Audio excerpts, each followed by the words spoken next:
Cheikh, pouvez-vous nous conseiller afin de garder un rythme dans l'adoration après ce mois de Ramadan? En effet, chaque année, dès lors que ce mois se termine, notre foi baisse et il est difficile de faire autant d'adoration qu'en ce mois béni. Tafadhal Cheikh.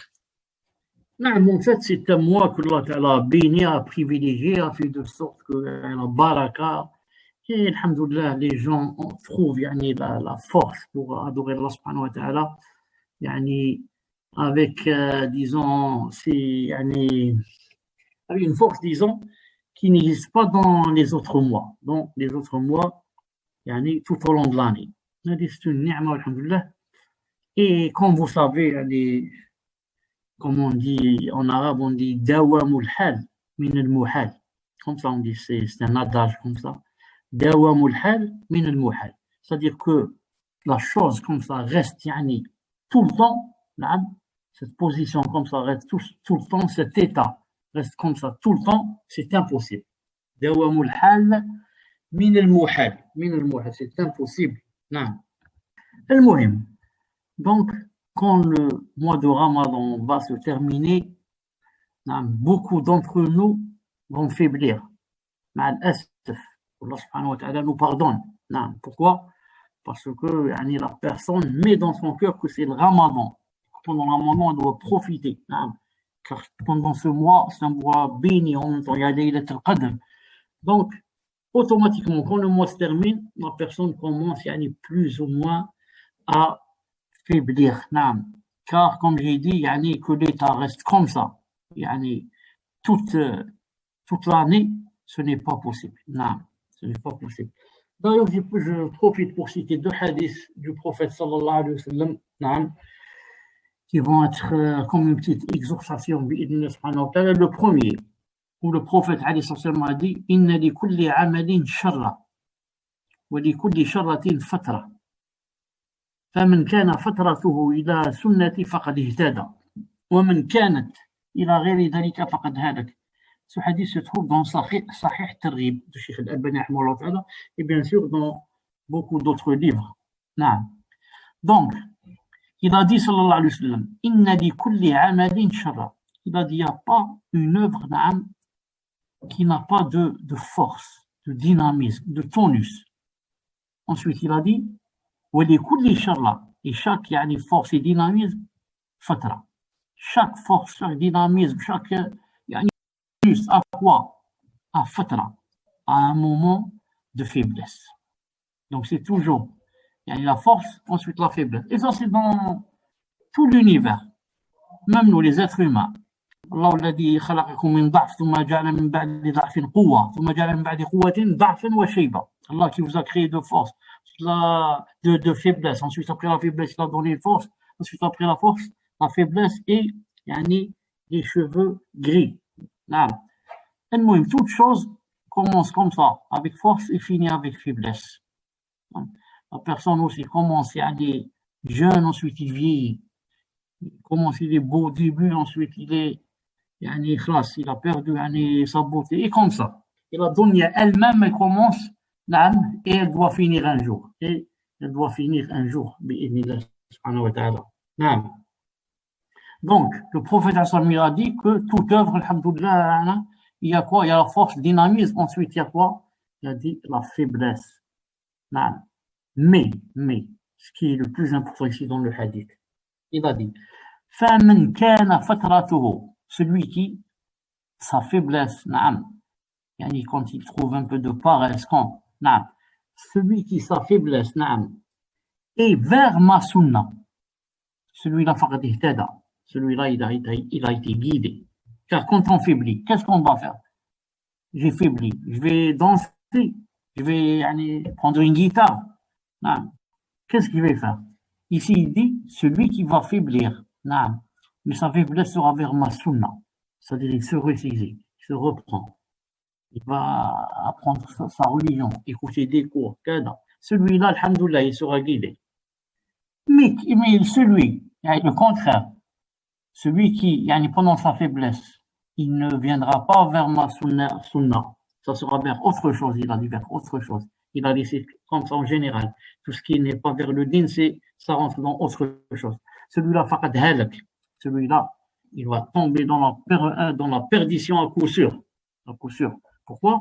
Parce que nous tous, on a des moments, machallah, et on a des moments où on faiblit. Et quand on faiblit, il faut bien prendre garde et faire attention pour ne pas, yani, continuer dans la faiblesse jour après jour, d'une chose à l'autre, d'un haram à l'autre, jusqu'à se trouver tout à fait de l'autre côté.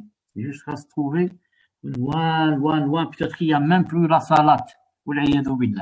Mais plutôt, quand on faiblit, la faiblesse existe. C'est une sunna d'Allah subhanahu wa ta'ala. Mais un peu, il faut se ressaisir, faire des comptes. Comment étais-je? Où est-ce que je suis? Comment étais-je, par exemple, pendant le Ramadan? Masha'Allah, je lisais le Coran. Maintenant, il n'y a rien. Rien, non. Si je diminue, mais pas rien. Yani, là, je n'ouvre plus le Coran.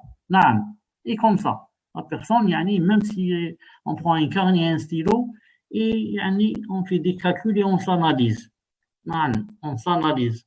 On voit ce qu'il y avait, ce qu'il n'y a plus, comment c'était yani, la récitation maintenant, comment c'était yani, la quête de la science, comment c'est maintenant. Et on fait des comparaisons et on essaie de sortir de cette faiblesse. Et le deuxième hadith, très important aussi, que j'ai voulu citer dans cette exhortation, Inch'Allah Ta'ala, le hadith de Handala, radiallahu ta'ala anhu. Handala, le connu que les anges ont lavé. Il a dit, et c'était parmi ceux qui écrivaient yani, le wahy du prophète sur la révélation. Handala a dit, Laqiyani Abu Bakr. Abu Bakr Siddiq m'a rencontré. Il m'a dit, Kayfa anta ya Handala? Comment vas-tu, Handala? Je lui ai dit, Nafaqa Handala. Handala est rentré dans l'hypocrisie. Qala subhanallah, ma taqul? Subhanallah, qu'est-ce que tu dis, ya Handala? Il a dit, il explique maintenant pourquoi il est rentré dans l'hypocrisie d'après lui. Il a dit, Nakunu, on est chez le prophète, sallallahu alayhi wa sallam, Nakunu inda Rasulillah, sallallahu alayhi wa sallam, nous zakiruna, il nous fait des rappels par rapport à nar, à l'enfer, au paradis. Hatta ka'anna ra'yu 'ayn, au point où c'est comme si on les voyait. C'est comme si on voyait le paradis, on voyait l'enfer. Tellement, yani, son exhortation, alayhi sallam, yani, nous toucher. فإذا خرجنا من عند رسول الله صلى الله عليه وسلم, et quand on sortait du prophète صلى الله عليه وسلم, c'est-à-dire on le quittait, عافشنا الأزواج والأولاد والضيعات. On commence يعني à côtoyer يعني nos femmes, nos enfants et يعني nos champs, nos jardins. C'est-à-dire, certains disent même يعني on revient à la tijara. المهم, on commence à penser يعني à nos femmes, nos enfants et يعني فنسينا كثيرا, نوبلي beaucoup. قال أبو بكر فوالله إنا لا نبقى مثل هذا. Abu Bakr a répondu, il a dit, Wallahi, nous aussi on ressent la même chose. Donc il a dit, je suis parti, moi et Abu Bakr, jusqu'à ce qu'on soit rentré chez le prophète sallallahu alayhi wa sallam. En rentrant, il lui a dit, Qultu, nafaqa Handala. Ya Rasulallah, Handala est devenu yani, hypocrite. Il a dit, sallallahu alayhi wa sallam, Mouadak, c'est quoi ça? Qultu, ya Rasulallah, quand on est chez toi ou devant toi, tu nous fais des rappels par rapport à l'enfer, au paradis, c'est comme si on les voyait. Ensuite, si on sort de chez toi, on rencontre la famille, le travail, on oublie beaucoup. Et c'est ça la vérité, bien sûr. فقال صلى الله عليه وسلم, qu'a répondu le prophète, Walladhi nafsi biyadi, je jure par celui qui détient mon âme entre ses mains, ou bien entre sa main, ou bien dans sa main. In law tadumun ala ma takununa indi, que si vous continuez sur la façon et sur l'état que vous avez lorsque vous êtes devant moi. C'est-à-dire quand vous êtes devant moi, vous sentez, masha'Allah, comme si vous voyez le paradis et l'enfer. Si vous pouvez persévérer, rester avec cet état, continuer à être sur cet état, par exemple pendant la journée, et dans le rappel, je jure que les anges vont vous tendre la main pour vous saluer. Dans vos lits, sur vos lits, et même dans la rue quand vous marchez.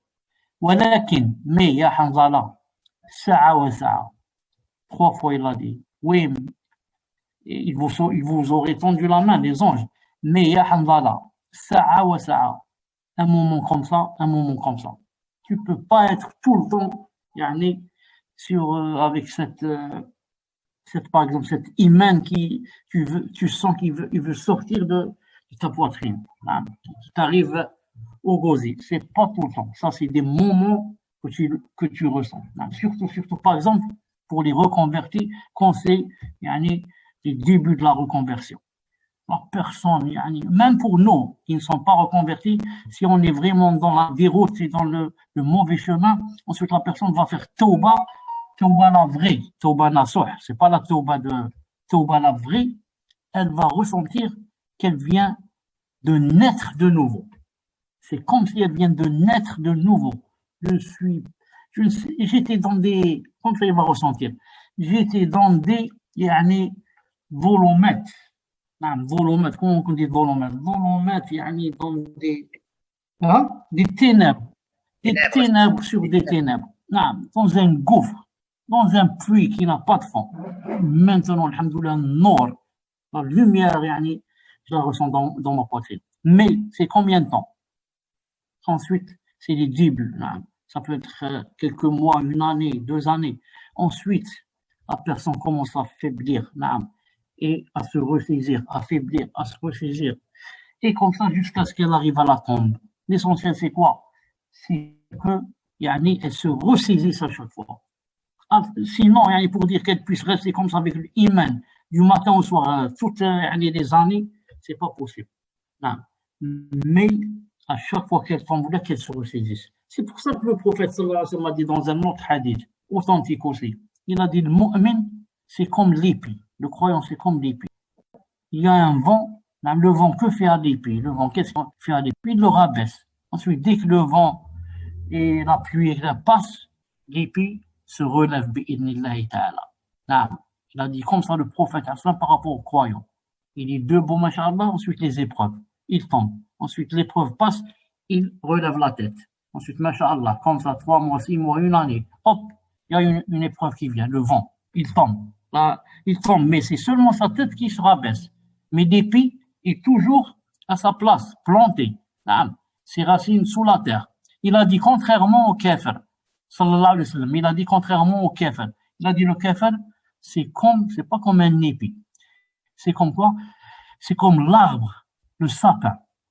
Le grand sapin, il a dit rien ne le fait bouger. Ni vent, ni pluie, ni rien. Il a dit jusqu'à ce que il sortent des racines jusqu'à ce qu'il meure. Cet arbre, l'arbre aussi meurt. Et il se déracine. On l'enlève des racines. C'est comme ça le kafir. Il est toujours bien. Pas de problème. Jusqu'à ce que certains musulmans ont des waswas. Ils ont dit, subhanallah, nous on est des croyants, masha'Allah, et on n'est pas comme lui. Il est mieux que nous en ce sens qu'il n'a pas de problème. Il n'a pas de problème par rapport à toi, ce que tu vois. Non. Il n'y a pas de problème en bonne santé, des voitures, des palais, ceci. Et le croyant miskin, c'est les épreuves, les maladies. Mais comment va être la fin du kafir? D'un coup, tu entends que c'est terminé pour lui. Il est à la tombe. Ou là, il est, comment ça s'appelle, cancer, phase finale, ou le sida, ou là. Mais le croyant, alhamdoulilah, il tombe et se relève, il tombe et se relève, il tombe et se relève. Le moyen, c'est quoi? C'est de se relever à chaque fois, faire la tauba, de demander pardon, de prendre son Coran, de commencer à lire, d'assister les cours, et comme ça. Alhamdoulilah. Alhamdoulilah. Donc on passe, Inch'Allah ta'ala, à la question suivante, bi'idnillahi ta'ala. Na'am, barakallah fikum, Cheikh, jazakumullah khaira. Donc, 7e question.